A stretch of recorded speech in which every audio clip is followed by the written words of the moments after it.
Welcome to the Born Wild podcast. This space is for birth workers, parents, and families. Anyone drawn to a more honest, intuitive way of living, birthing, and growing. Here we had real conversations, learn through reflection and community, and make room to explore without judgment. Because at the end of the day, we are all born wild. Hello, everyone. Welcome back to the Born Wild podcast. I'm your host, Sophia Henderson. And today I have with me Anya, who's going to share her birth story. Anya, will you introduce yourself? So happy to be on this podcast with you. Thank you for inviting me to have this conversation. Um, yeah, my name's Anya, and I let's say, how do I introduce myself? I'm a human that Amazing. a human that loves, um, yeah, just I'm always in the fire of like my leading edge, whatever that may be, in personal development and growth. And that's what I was doing before I gave birth to Sage. Right now, I'm in a sacred pause, but working with humans to essentially step into our greatest embodied potential and create from that place. That's what I love to do, and how I love to live my own life in that from that embodied place. So that's a long-winded introduction of myself. Yeah. But I mean, like having a baby, there's no better time for self development. It's like you're on I a know. fast track for self development. Yeah, I was like, "Oh, I thought I did all the, like, development growth, healing, spiritual work, et cetera," and then having a baby is like, "Oh, but this is the big Yeah. leagues." No, now do it, but tired. Yeah, yeah, yeah. Do it on, like, 2 hours of sleep. Oh, that's great. Okay, well, let's start. We always say let's start at the beginning, whatever that is. Some people, it's their conception journey. Others, it's the day they found out they're pregnant or they always knew they wanted to be a mom. What is your beginning? Such a good question. I I didn't always know wanted to be a mother, but I knew that if I was, it would be in a partnership that was inspiring, and so that was where we started. Well, first it was me saying, "Actually, I'm really inspired by this partnership," and we really went on a journey of like, "Okay, what would it take for us to be both a full body yes to this?" And that ended up being a year plus long process of self-discovery, relational discovery, and actually set us up to be, really thriving in our partnership. And from that place, we called in the soul of Sage and had a beautiful conception ceremony at home, and really just intentionally wanted to bring a, a little being into, this constellation. And we were very specific. We have a spiritual mentor who's like, hey, like, yeah, your souls choose parents, and many traditional Buddhist beliefs, and I also believe that. And she's like, but it's a two-way conversation, like you can also place your order. And so we were very intentional about saying, like, this is what we are available for, this is what we would like to call in for our child and for this soul, and this is what we're not available for. And so it was really like Mhm. a two-way dialogue that we were having Mhm. through that process. And then boom, I got pregnant first go round. And then I had never really given that much thought into, like, if I was gonna have a home birth or a hospital birth. Like, it just wasn't really in my awareness at all, and until I my dear friend who you supported in her home birth, Kristen Demont, she came over to my home after she'd given birth a few months later, and we were just reveling in her birth story and how beautiful it was. And she had a video of her in the bathtub in her home, and she's just glowing and in her just like primal essence. And this beautiful baby, like comes out of her, and she just reaches down and pulls her baby up onto her chest, and I was just sobbing Mm, watching this, like, miraculous and beautiful and primal and natural mm. moment. I'm like, "Oh my god, yes, like, this is what birth is." Forget about hospitals, like, this is how we're meant to birth, like, what? Like, how are we not all doing this? I was so touched and so inspired by that, Mm. and from that moment, I was like, "Oh, that's what I'm doing, like, I'm having a home birth." And for No, context, you were already pregnant or this was before? this was that's a good question. I think it was before I was pregnant. Okay. It was before I was pregnant, Yeah. and yeah, so, yeah, by the time I'd gotten pregnant, I already knew that I wanted to have a home birth. Mhm, mhm. And she definitely helped Mm, really ease me into yeah. that deeper alignment that was, yeah, really beautiful to just path. It was such a rabbit hole to go down because then I went into like, okay, well, why don't most people have home births and why is that feel so fringe? And so that was really illuminating to learn a lot of the history around, the medicalization of birth and how, midwifery. You can speak to this, so jump in at any moment because I No, know go for it, yeah. so much more wisdom and the historical knowledge around it, but just, like, the broad strokes that, midwifery and women-centered and supported births has been the norm for millennia, and that, in the early 1900s, that sort of shifted into a more medicalized model, more male-centric Mhm, physician, OBGYN, like male doctor kinda dominated system, and and then, the cascade of interventions that can happen that can be counterproductive mhm.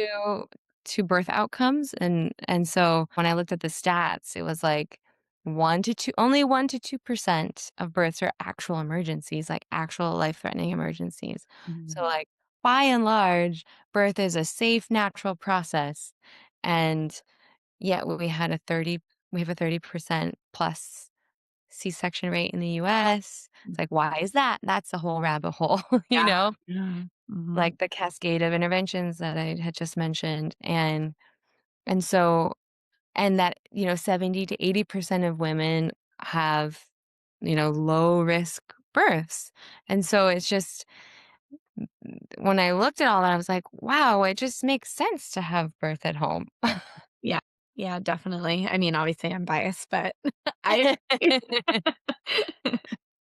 Yeah, It's like the evidence is all pointing towards, like, this is a really safe, natural process, and so it was a lot of deconditioning, actually, that I had to do in the beginning of, like, stripping away all that cultural conditioning, like, I remember always watching movies and, like, their water breaks in the middle of dinner, and then they're rushed, like, to the hospital, and they're on a gurney, and they're screaming, and it's, like, this whole dramatic thing, mhm, and so it just really undoing all of that learning mhm, and the unconscious fear that I think is just seeped into our collective consciousness around birth and the mistrust of our bodies. mhm. And so that was a beautiful healing journey to go on.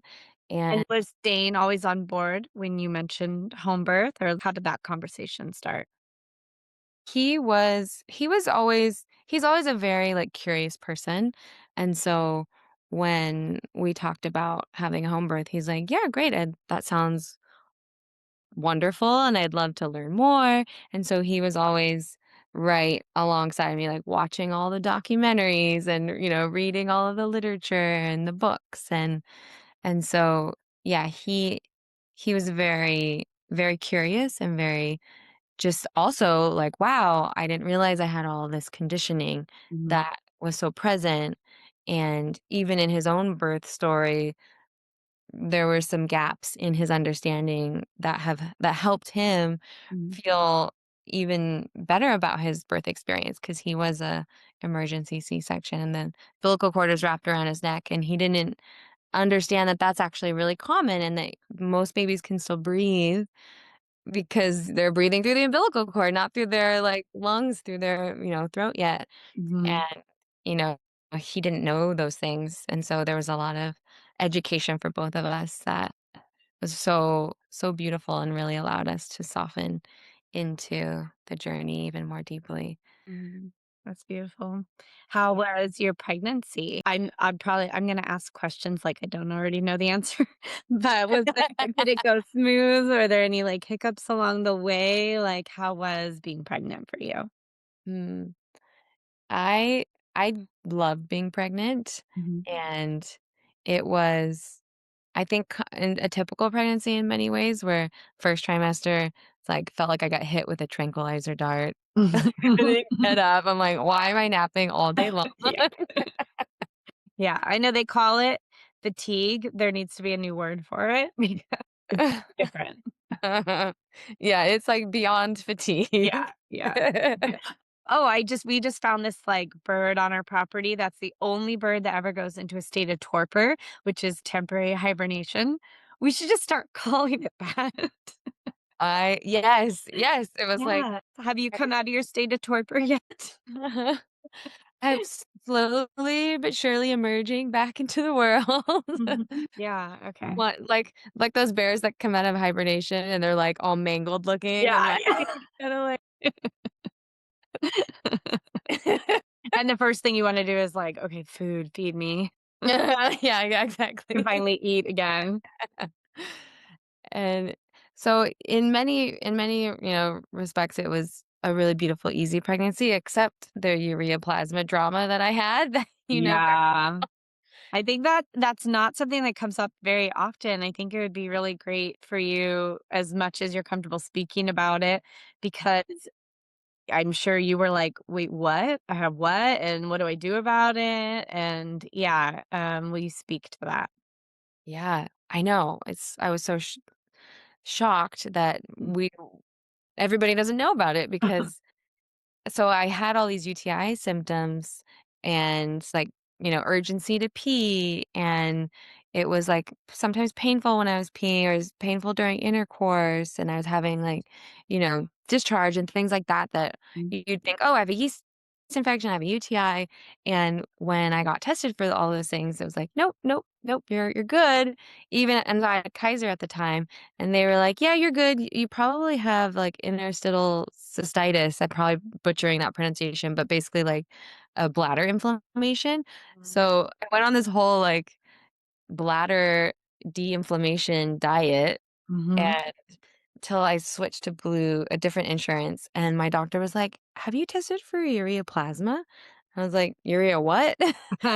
She's like, "Yeah, it's a really common bacteria that a lot of people have, but sometimes it can flare up and cause very similar symptoms, and you should just get tested for that." And so I did, and it was a very, like, flashing yes, like, you got a high concentration of this, and so that was really at the root of all of those un um, undesirable symptoms. I was really excited to have, like, 2nd trimester, like, sexy time, Yeah. everyone, "Trimester is amazing, like, you're so turned on and supple," and it Mhm. was not the case, It was a sad. bummer. It was a big bummer. It was like, "No sexy time for you." And so, yeah, I went on antibiotics, and that didn't clear it the first time because my partner, Dane, he did take antibiotics. We didn't know that he also needed to take them. So I think it was like passing back and forth. Mhm. And so then once we both got treated, I actually didn't get the test results back in time before I went into labor. So we were like, I don't know if you still have it. You might not. We're not really sure. And You and got and they were negative though? I did, yeah. Great. And, I mean, intuitively, I felt that it was clearing, and if it had not cleared, it was, like, very close to have cleared my system, and it was I felt, yeah, pretty good about it. Because Dane was asymptomatic.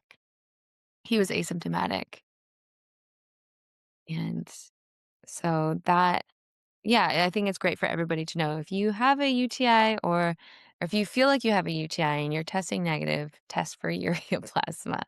Yeah. And did they speak to you about any concerns for the baby or just like anything you learned about it? No, I talked to an OBGYN about it. I talked to my primary care physician about it, and both were like, "Yeah, no big deal, you're fine." And then Dane and I made the mistake of, like, binging on, like, Google Google search engine and ChatGPT, and got really scared about all these, like, studies that we hadn't actually fully read, and things were, you know, we were looking at numbers, but not at actual, like, the relative percentages of things, Mhm. and and scaring ourselves into thinking that we were in danger when we weren't, but so I kept coming to you being super stressed and used, like, stressy text messages and, like, phone calls and being like, "I'm really worried about this." Yeah. Instead of like sexting, you were stress texting. Yeah, yeah. But everything was fine. Yeah, everything was fine, Mhm. and It's more like, the discomfort for the mom versus, like, a worry for the baby. Yeah. So if anyone does have it, they can let that piece go. yeah, it was more discomfort for me, and even, because there was the vaginal discomfort, I was like, "Oh, was that gonna make birth more painful?" Being Mhm. a, new mom rookie and not realizing, like, there's a whole host of hormones and things going on in your body, like, that's gonna be the least of the things that you would even like, it's not even be a blimp on my radar. Uh-huh. I remember Leah and I talking about it when we'd got a message for you because you were like, "Am I gonna need to go to the hospital? Am I gonna is this gonna be a worry?" And we're like, "How do you tell someone that she's experiencing so much discomfort and that it won't even matter when Yeah. she's in labor?" Like, how do you say that in a sweet way?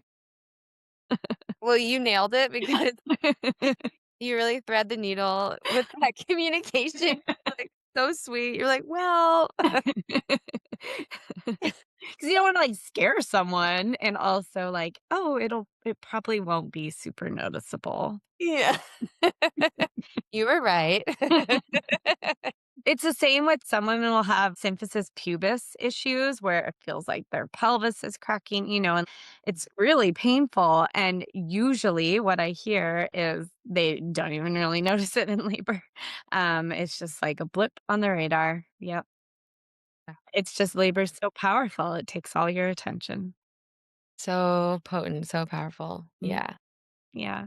Well, if there's nothing else to talk about the pregnancy, lead us into the day you went into labor. And I know there's some lead up to that. Yeah. So I finished work on a Wednesday and I was expecting to have a few more weeks to set up the nursery and do all those things. And I I remember sitting down for my last client session that I had and felt just like I had no continence. I'm like, "Wait a minute. Wow." I was like, "Yeah, I guess, like, women lose, pelvic floor control when they're pregnant. It's so common." I was like, "Well, guess that's happening now. I'm just incontinent. I'll just go put on my Thinks period underwear and, like, not worry about it." And and also because, I know in the movies, it's like your water breaks and that's, like, the start of labor, but actually, like, that's actually quite uncommon for that to happen. It's less common, at least. Mhm. Typically, your water opens later during labor, Yes. and so I wasn't actually anticipating, that to happen, and and so later in the day, it's like I had to change my Thinks underwear, like, multiple times, and I went to Dane, I'm like, "Dane, I'm like dripping all over the place, like, what?" I'm, like, incontinent. Can you believe it? I've gone incontinent.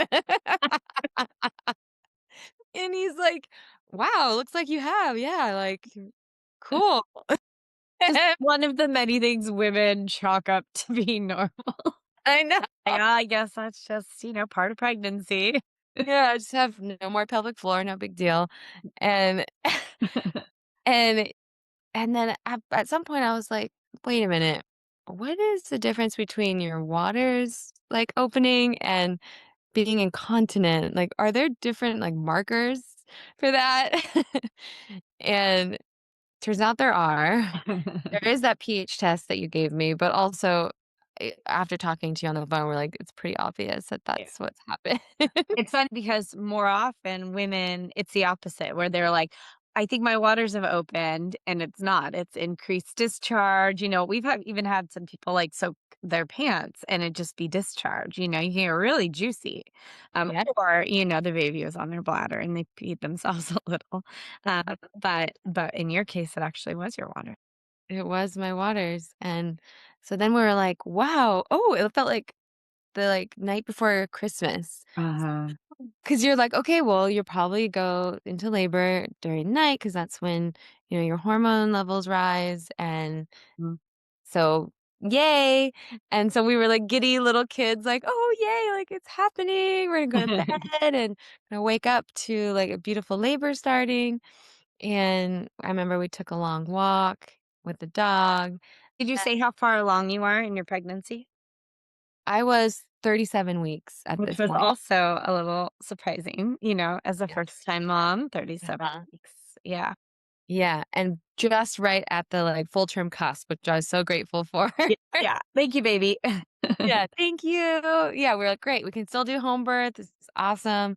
Full term, and so we went to bed, and I woke up feeling some light surges, and so I got out my phone with the app, and I'm, like, clocking the intervals, just, like, so stoked, and it felt Yeah. really like just, like, heavy period cramps. Mhm.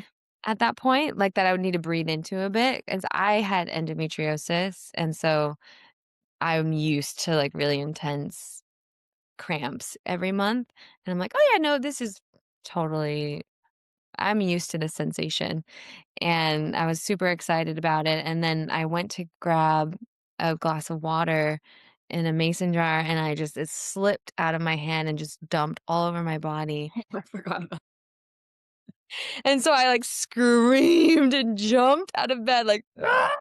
I don't know why I was being so dramatic, but I was really dramatic about it.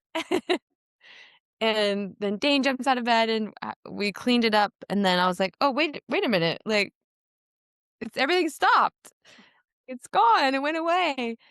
And at that point, we had been tracking it for at least an hour, if not more, and so we went back to bed. I was like, "Oh, they'll probably pick up again," and then we woke up the next morning, and still they hadn't picked back up again. So, yeah, I remember we called you, and we're like, "Okay, like, they'll come back, they can be shy." I remember you saying that, "They're shy in the beginning." that.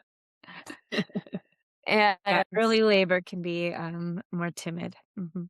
mhm, and so, I started doing more walking and hiking and movement, stretching, and then the second night came and went, nothing, and at that point, I was, like, starting to feel emotional. Like, I was, like, crying. I called the doula, I called you guys, I was like, "Ooh, hasn't happened," and then we started getting into the conversation around, like, well, when do we consider going to the hospital to induce labor because of risk of infection? Mhm.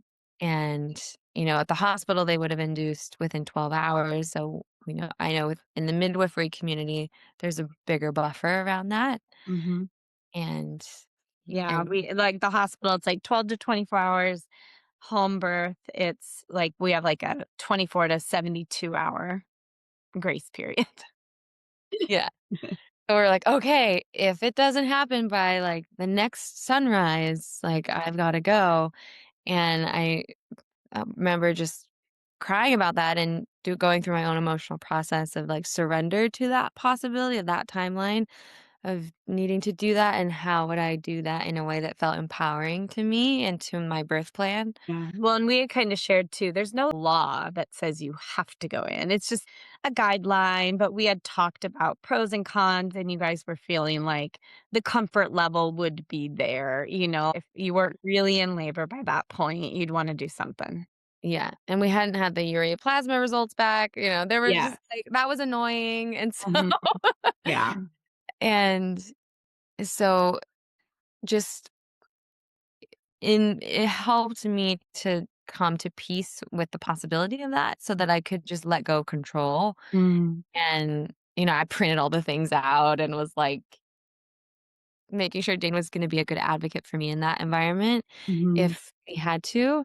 And then I was able to just kinda let that go and focus on all the natural induction methods, like, you were like, "17 orgasms one woman did, and she went into labor," and I was like, "Great, put that on the docket, 17 Did orgasms." you do it?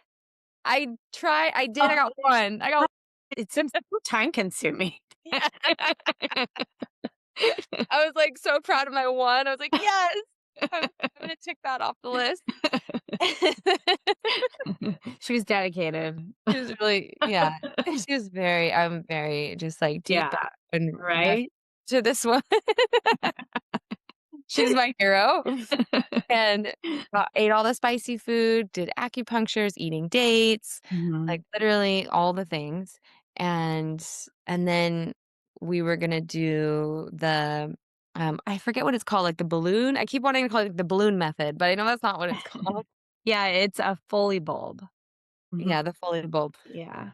W we were like, "Okay, let's try that," and that's a more gentle approach to inducing labor, and I was a little bit dilated, but not fully enough dilated to be able to insert it in Mhm. through the cervix, and so we're like, "Okay, what else? What are do we have any other options?" You and We're Leah kinda at the point where you're like, "Well, if I go to the hospital, there's gonna be more intense things, so I might as well do some things at home, to try to avoid that." Yeah. Yeah, it was like, okay, if I go to the hospital, I might get slipped into that cascade of interventions that I really was trying to avoid, which is, the Pitocin Mhm, and to get labor going, which then increases the pain of the contractions and at which then I might want to have a epidural and then it's hard to get the baby out and then that can lead to a C-section. And so I just was trying to avoid that whole domino effect and also just be unmedicated. I really wanted to have a natural birth if at all possible. That mhm. was really my desire, my deep desire. I wanted to just like be in deep presence with it. And so we were like, okay, is there anything else we can try? And you and Leah were like, well, we can do castor oil. And so we're like, okay, we're pulling out the big guns. It's the get her done, get her. And so I actually took a little bit more than you guys recommended, so I was being naughty. I'm always a little bit naughty on that. And so whenever I'm doing, like, medicine ceremonies, I'm like, "I'll have a little bit more, please. Can I have 1 more cup?" And so we took the castor oil before bed and woke up. Will you share, like, what recipe or how you took it for people who are interested? Yeah. So we did I forget the dosage that it was 2 Well, you didn't follow it anyways. well, I added an extra one. It was like one it was in ounces, I think, maybe, and I Yes, added yes, an extra. ounces. Maybe it was 2 ounces, and then I added, like, an extra ounce, but A little top so up. yeah. But we just, like I just added, like, a carbonated soda Uh-huh, and, like, a LaCroix uh-huh. and the castor oil and just chugged it. Oh, I didn't make, like, interesting. a fancy cocktail. The bubbles didn't make you burpy? They made it, like, kinda disguised, like, the viscosity of Oh, it. Yeah, cool. yeah, and I just downed it and then went to bed, and you said set the alarm after a few hours, wake up, take a second dose, Mhm. and so I did that, and I was feeling the uterine, like, contractions happening at that point, but I was like, "Well, I know they can be shy, so I'm not gonna risk it this Yeah, time. you're gonna seal the deal. I'm going to second dose." I couldn't remember if you had done 2 or 3. It was 2? I did 3 I ounces thought it the was first, and then the oh, second, I did 2. okay, and but just 2 rounds, you didn't do 2 it. rounds. Yeah, okay. Yeah, yeah, just 2 rounds. Yeah, by the second round it was like we were in motion. I was like, "All right, here we go. Yeah. We don't need any more castor oil." Great. And and I know that you had shared, like, vomiting and diarrhea is common, and so I was expecting that, and I didn't throw up, but the so the contractions come on, and I'm just we're in it, and I remember having this big vision of my birth ceremony being like a friend was going to come and play the harp, and another dear sister was going to come and like hold it down with the drums. And then I had another like best friend flying in from New York who was going to be like in there with us, and then you and our doula and Dane, my partner, and all this music. I'd made a whole playlist and all these things. And when the moment came, I just wanted silence. Mhm. We were in the dark cocoon of our bedroom. The blinds, blackout curtains were closed. We had one candle that we had lit the night before as like this symbol, the ceremonial birthing candle. It was this beautiful rose, like yoni rose. So Amazing. that had been like flickering all night, and that was the only light in the room. And I just went into the deepest meditation and was just meeting the energy through my breath, through my body, and softening, relaxing into every wave that was coming. Mm, And sort of like the analogy that I use that keeps coming to me is like surfers when they're on the waves and they're like looking out in the distance and they see the set coming and mhm, they turn their surfboard around and start paddling so they can catch the wave. mhm, Like, I got to a place in my body where I was so present with the subtlety of every sensation mm. that I could feel, like, the surge coming before it arrived. I love that. Like, off in the distance, off in Yeah, the ether, yeah. Pulling. Mhm, like, through the cosmos, and I would just, like, soften my entire being and open my breath to it and just, like, let it take me, mm, and Dane was just like, when people say holding space, that term holding space, have never felt that term more present than Dane in that moment, that whole journey, like, he was just, like, rock solid in front of me. I didn't feel like I was being watched. It was, like, this just, like, beautiful, loving, gentle gaze of, like, this masculine, energetic holding this, like, bubble around me so mhm, that I could just be free in what I would each, like, surge and just, like, the ferocity mhm. and the power of it. Like, my eyes were closed for, like, 90% of the experience, Ah, and and then in between surges, I'd, like, have a moment to come back to some version of reality. And I'd be like, "Okay, I gotta go to take me to the shower, please," because I was, like, having intermittent diarrhea, so we would go into the shower mm. and wash my body, and I and just, like, it was, like, bed, shower, toilet, bed, shower, toilet, bed, shower, Right. and toilet also just for the positioning, like, it just felt so good to be in that stance, like, on there, and feeling, like, the difference between my uterus, like, contracting upwards, and then when my cervix was opening, was like these, like, tectonic plates, like, cool. Like, and and, like, really softening every ligament, every fiber of my being through that, and when I would do that, I would feel, like, even these, like, little ribbons of pleasure through my body. Mhm, And just this, like, veil that was thinned where I don't know what time it is. I don't know, like, what dimension of reality I'm in. mhm, Like, I'm in just this deep ceremony with dancing with the baby, dancing with my body, dancing with my breath, dancing with just the fullness of the the labor portal, and so I'm sitting on the toilet, our doula gets there, and she really was like, she got there at the very end. I didn't know I was at towards the end at that point. It had been, like, 6 hours and, like, 45 minutes or something like that, and she gets there, and she's just taking photos and videos, and I'm sitting on the toilet, and all of a sudden, I feel this bearing down reflex, and I was like, "Whoa." I didn't know he had transitioned already. I was expecting it to be more of, like, a fireworks, like, purging and shaking and, things that are more traditional with transition, Mhm. and so he had already come through the cervix, he was down in the birth canal, and my body was just instinctively trying to push him out.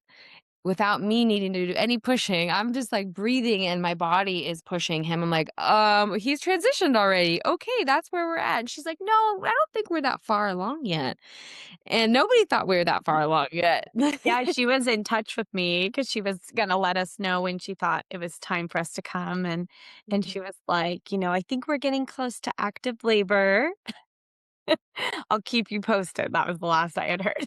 I was like, "Okay." Yeah, and and and then she's like, "Yeah, famous last words." And then she's like, "Well, let me just," she kinda is like, "Well, let me just check." And so she dips her head down and looks in between my legs on the toilet, and she's like, "Oh, I can see his head." She called me back, like, a minute, maybe not even a minute later, and was like, "I can see his head." I was like, "What?" I remember running out to the car, my husband was, like, washing his truck behind me. I was like, "Move, move, go." Even though I'm like, "What?" At this point, like, I'm gonna even make it. No.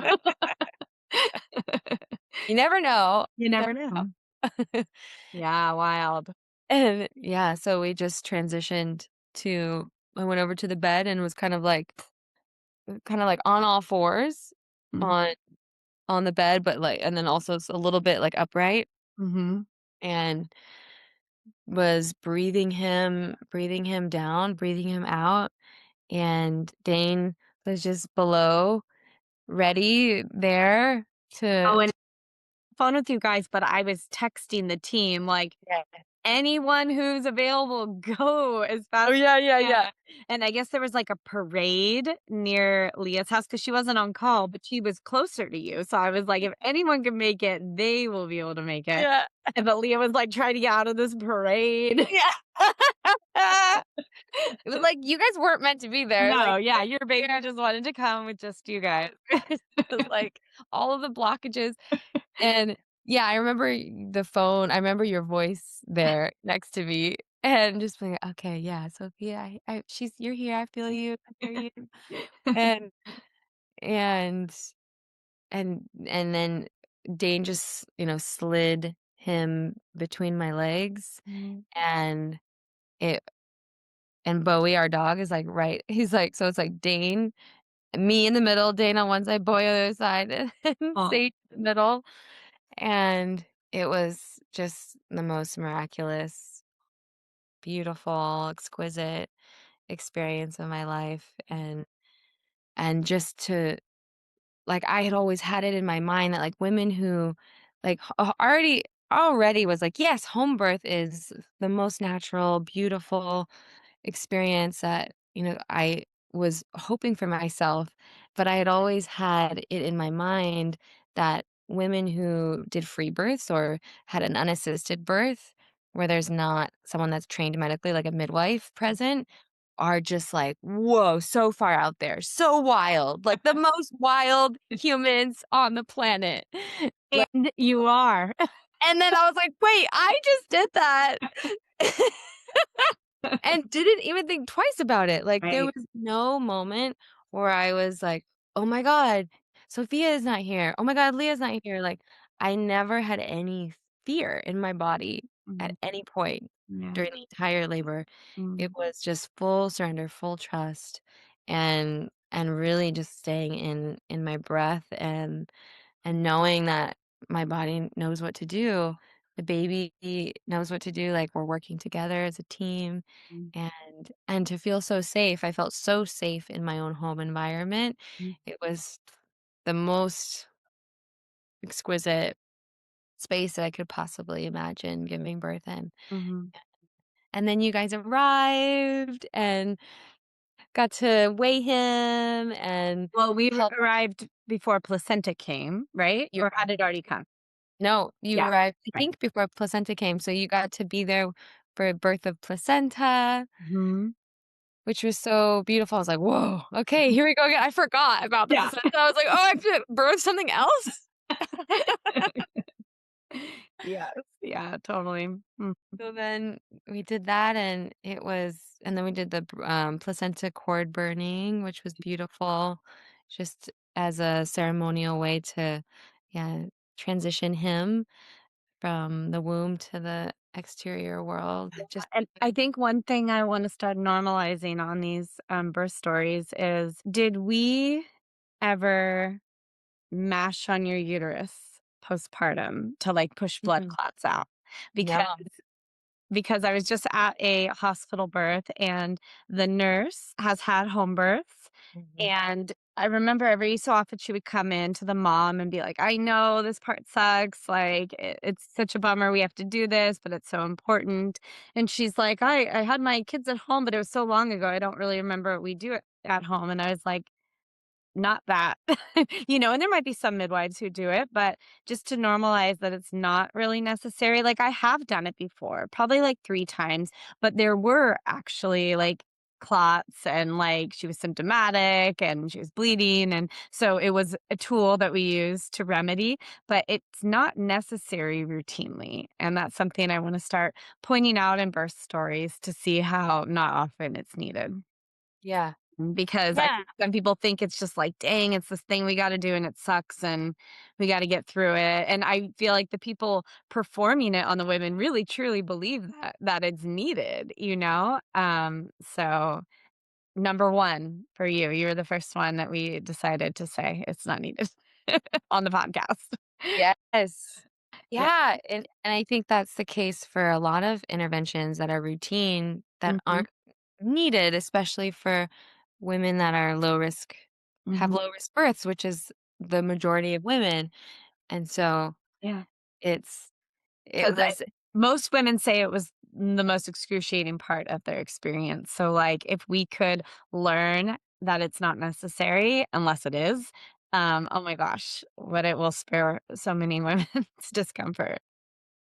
Mhm. Yeah. Yeah, and, I share my story not to have any, judgment on any other type of birth experience or story, but just to share for women that do feel called to have a home birth or a birth that feels more in line with their body intelligence and wisdom, and that it's possible, and that actually that's what we're made and geared towards. And you look at the statistics, we're statistically very safe to give to have a physiological birth with low intervention. Mm, And that's not really the narrative that most women have going into birth, that it's like it's a medical issue that is riddled with fear and, potential trauma. mhm, And the reality couldn't be so much further from that. And so I just pray and wish that all women knew they had more choice, more agency when it comes to how they wanted to bring their babies into the world. And the beauty of, like, being at the home, and, like, there was no clocks, there were no lights, there were no doctors coming in and, checking me and having all of these um you know interruptions. And so, like, I didn't know what time it was. I didn't know how many hours had passed. I didn't know how dilated I was. It's like usually we're, like, always clocking that in some way, shape, or form. And I just feel so grateful that I had no like, it wasn't even in my awareness to even think about that. mm, Whereas I think that actually allowed me to have a faster birth because there was no stress or fear or tension or worry or concern about, like, having to switch from in being in, like, primal, like, ecstatic, like, deep, ceremonial mode to then being like, "How many centimeters dilated am I right now?" And Yeah. it's like that shift, I just feel like it's like shifting gears, Yeah. I mean, one could even say, like, because we don't do a lot of vaginal exams, and most of the time we're listening to babies every like half hour. And in its own way, that could be a clock for a mom where they're like, oh my God, like, already another half hour has gone by, like not even like r- really thinking of it in that sense, but it could be disruptive. Um, all these little things. Yeah. And now what are your thoughts on free birth? You're like, "I get it. I get I'm it." like, I'm all for it, if you got a low risk pregnancy and you go for it. Yeah. Go for it. Will you speak a little bit to, breastfeeding and just anything postpartum that you wanna share? Breastfeeding, wow, what a that was a whole shock. I had no idea. I thought breastfeeding was like this beautiful, angelic, easeful, natural process, and it can be for a lot of women. And for a lot of women, it can also be challenging. And for me, it was challenging. It was surprise because I didn't actually have a lot of context, or examples in my life of, breastfeeding women intimately. I never asked my friends that have kids, like, "How was your breastfeeding journey?" I didn't know to even ask those kind of questions, so I was kind of, like, slapped in the face a little bit with the challenges of it, and so it was really wonderful to have such a supportive team with you and Leah and the lactation consultants and the chiropractors and craniosacral, like, there's a whole, like, angel squad. The village, yeah. Yeah. Uh-huh, the village truly that came in, and I felt so held by that village, truly, it brought me to tears so many times, like, I could not have done this on my own. I, like, would constantly be sobbing when I got to the other side of it, of, like, just in gratitude, like, deep, deep gratitude that, like, I couldn't have done this without you guys, like, Mm, I wouldn't have been able to stay on this breastfeeding journey. I would have given up. I would have, and he would have been fine if he had had formula. Great. Like, that's not a problem. But I really wanted to have that journey with him. I wanted to have that bonding experience. And I wouldn't have been able to do that without that care and support. mhm, So, for anyone struggling with breastfeeding, like, get a lactation consultant, talk to your midwives, mhm. get a craniosacral, chiropractic support, like, all of it really matters because they're, like, kinked up in the womb, and they have different, structural things going on, and that can impact their ability to latch, and then I'm learning, it's like we're both learning, we're both newbies, like, I'm an infant mother, he's an infant baby. Yeah, yeah. It's like, learning to dance together, because sometimes even if you've breastfed before, you haven't with this new child that you've just had. So it's like, yeah, you might know the moves, but now you got a new partner. You gotta figure it out together. Right, yeah, it's like my last partner maybe was, we knew tango together, but this one's, like, into salsa, Mm. so A little bit spicier. Uh-huh, yeah. Yeah, he was spicy on the nipple. And then I was, like, trying to get all this extra milk out to, like, syringe feed him, and I got a pump, and I put it on the max setting, and I was, like, beast mode pumping, and and then my nipples were, like, all scabbed and, like, pussy and bleeding, Oh, and good. they were like, "Why did you put it on max? Like, don't ever put it on the full max capacity." I'm like, "Well, why do they make that level if you're not supposed to use it? How am I supposed to know? I was just trying to get the most milk out." I was like, "Oh, 10 out of 10, like, 10 level 10 means I'll get, like, a level 10 milk." You're like, "Do I want the max, amount of surplus and supply?" Sure. But So it would be hilarious if it wasn't so painful.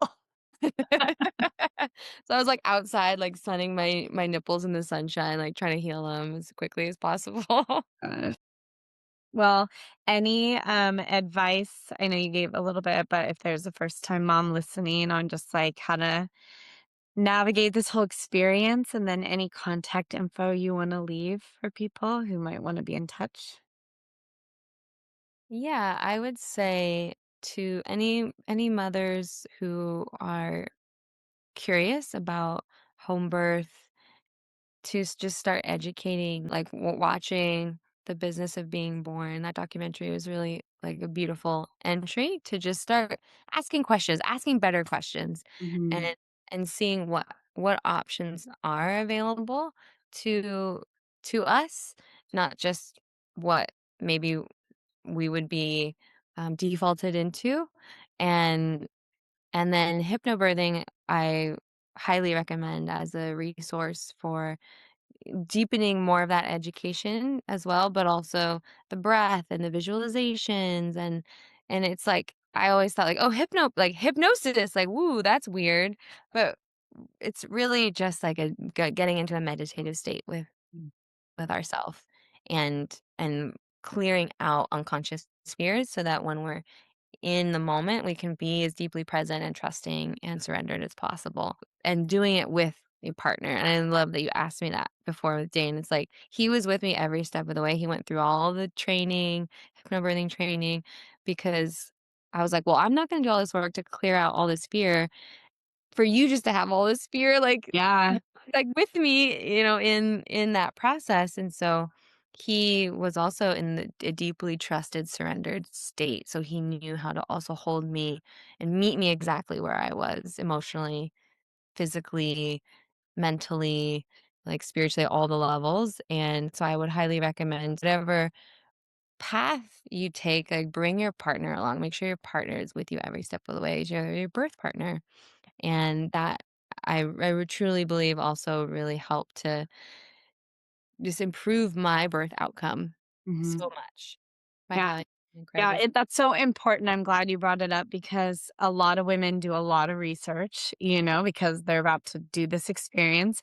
And then their partner gets the snippets, or the cliff notes. And you could imagine if Dane hadn't done all that with you, having the midwives not make it to a birth, like, could have brought up a lot of fear, which could, he could invoke fear in you if he's fearful. And yeah, so it's great that you guys were both just at like peace with the whole thing.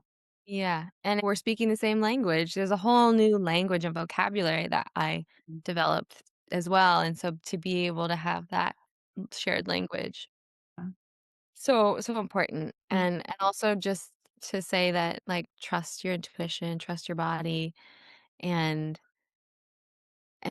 your breath, like, really developing a deep relationship with the breath is such a powerful way to just be in the birthing process, because, I mean, there's really nothing else. It's all about the breath. And so having, like, that ongoing relationship with my breath, and to be able to use it to its full capacity in those moments. So, yeah, those would be my final words.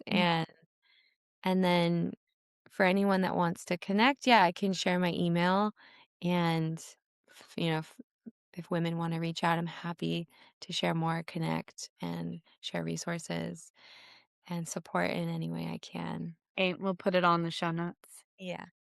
All right. Well, thank you for sharing your story. Thank you so much for being the most incredible supporters to my birth.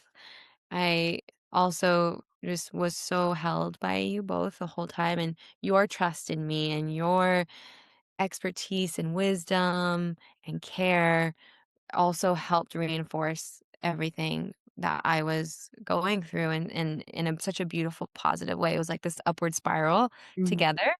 And I just feel so grateful for that, because if you have a s- OBGYN or any other birth supporter that maybe is giving you conflicting information or energy than what you're bringing, it can be really challenging. And so I was just always met with so much love and education and care, and I just am so, so, so, so grateful for you.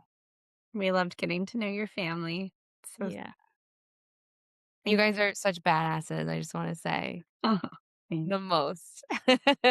Well, first time on 37 weeks, 7 hours. You're pretty badass. Thanks Mm, again. thank you. Thanks for listening to the Born Wild podcasts. Find us on Instagram or email bornwildpodcasts@gmail.com. If this episode supported you, please share it and leave a review on Apple Podcasts. It'll help more families find us.